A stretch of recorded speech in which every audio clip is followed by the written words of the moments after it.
E aí, pessoal, tudo bem? O que foi essa última semana, hein? Quinta-feira e sexta-feira, volatilidade estava nas máximas.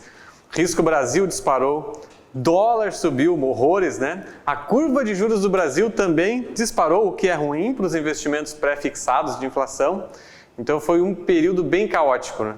Aí a história estava muito refletindo sobre o que estava se fazendo aí a respeito do teto de gastos no Brasil, né? Manutenção ou saída do ministro da Economia. Então, uma série de informações que fez o mercado balançar. Por isso, hoje nós vamos falar sobre cenário Brasil. Né? O que a gente vai comentar aqui? A gente vai comentar sobre alguns aspectos que vão fazer diferença para os seus investimentos. Então, olha só. Eu acho que vale a pena a gente primeiro dar uma olhadinha como é que nós estamos, né? Onde que nós estamos e daí para onde vamos. Né? Hoje nós estamos numa situação em que, se a gente avaliar a inflação dos últimos 12 meses, ficou em 10,25%. Né? Só que o que nós temos aí pela frente? Nós temos um período agora de aumento de taxa Selic, portanto de aperto monetário, e uma expectativa de frear essa inflação ali na frente. Claro que isso não é um processo imediato, isso leva algum tempo para ocorrer e é gradativo. Mas o mercado, por exemplo, até nos últimos relatórios Focus, aí, ele já vem apresentando uma expectativa para a inflação de 2022, né, no caso de janeiro a dezembro, na faixa de 4%, 4 e pouquinho. Pelo menos é o que o Banco Central vai buscar. Vai conseguir? Vai depender aí de como é que vão ser os próximos meses, né? Como é que a gente vai refletir a inflação, porque assim, não é só uma situação Brasil, né? O Brasil por si só não vai ser o cara definidor em relação à inflação, porque a gente tem outros aspectos lá fora que são exatamente as commodities, né? O preço do petróleo, o preço de grãos, né? Então alimentos, essas coisas todas podem interferir nessa expectativa aí da inflação. Aí como é que nós vamos seguir? Vai depender de todos os ativos aí precificando no mercado.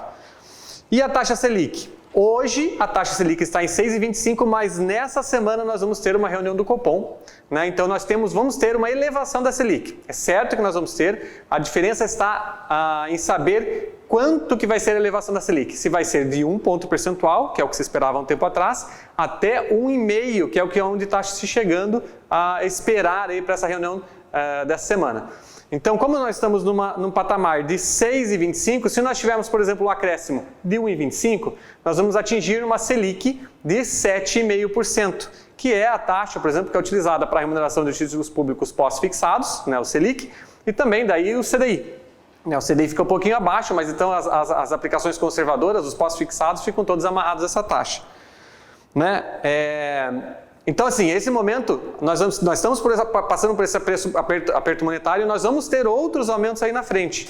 Daí um aspecto que é importante observar é o que vai acontecer quando nós atingirmos 8,5% de taxa Selic. O que acontece? O que acontece com a poupança?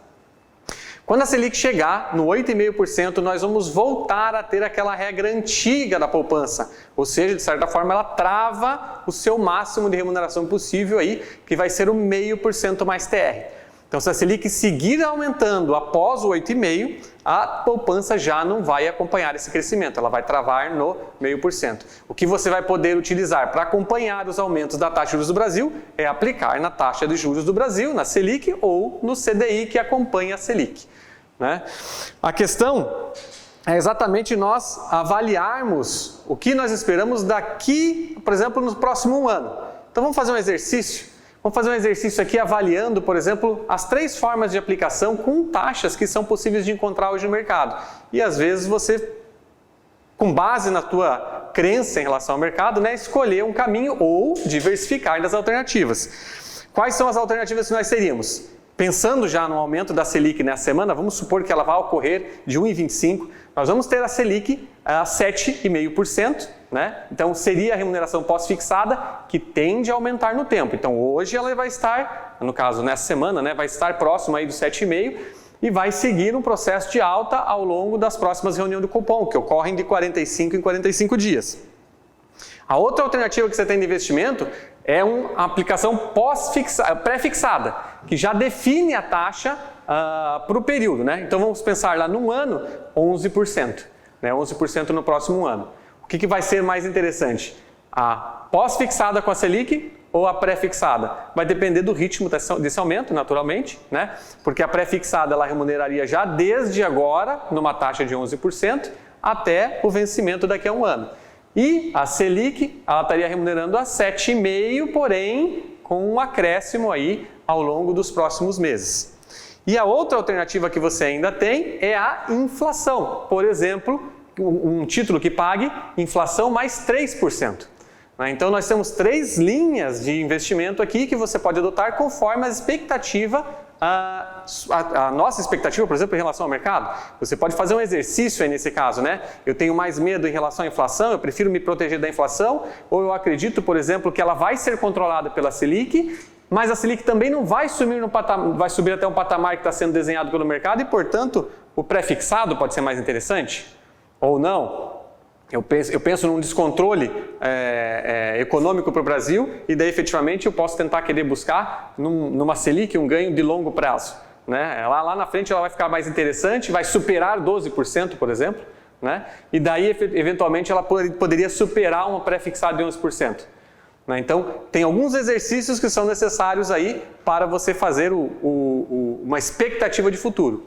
E a outra alternativa, naturalmente, é você diversificar. Opa, eu não tenho certeza sobre o que vai acontecer no futuro. Então, eu posso fazer o quê? Trabalhar com as 3 frentes. Então, de certa forma, posso ganhar um pouco mais numa em relação à outra e elas acabam se compensando.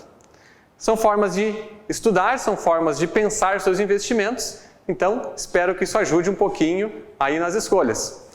Aqui é Juan Sabe, planejador financeiro, e até a próxima.